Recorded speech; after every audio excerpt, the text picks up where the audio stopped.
একটা গ্রামে আব্দুল্লাহ নামে এক গরিব ছেলে ছিল। তার বাবা ছিল না, মা মানুষের বাড়িতে কাজ করতেন। আব্দুল্লাহ স্কুলে যেত, কিন্তু তার বই ছিল পুরনো, খাতা প্রায় শেষ হয়ে আসত। তবু সে প্রতিদিন হাসি মুখে বলত, আমি একদিন ইঞ্জিনিয়ার হব। বন্ধুল্লাহ হাসত আর বলত, তোর তো বই খাতা নেই, টিউশনও নে না, কেমন করে ইঞ্জিনিয়ার হবি? আব্দুল্লাহ শুধু বলত, যার মন চায় সে রাস্তা খুঁজে নেয়। একদিন সে দেখল স্কুলের সামনে নতুন বিল্ডিং তৈরি হচ্ছে। আব্দুল্লাহ প্রতিদিন স্কুল শেষে গিয়ে দেখত মিস্ত্রিরা কিভাবে ইট বসায়, সিমেন্ট মেশায়। একদিন এক মিস্ত্রি জিজ্ঞেস করল, বাবা, এত মন দিয়ে দেখিস কেন? আব্দুল্লাহ বলল, আমি একদিন এমন বিল্ডিং তৈরি করব।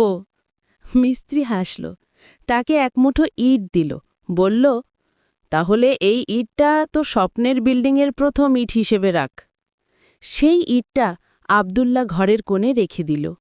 বছর কেটে গেল, কষ্ট, পরিশ্রম, রাত জাগা পড়া সব পেরিয়ে একদিন সে সত্যিই ইঞ্জিনিয়ার হল। আর প্রথম যে বিল্ডিং সে বানালো তার নাম রাখল একটি স্বপ্নের ইট।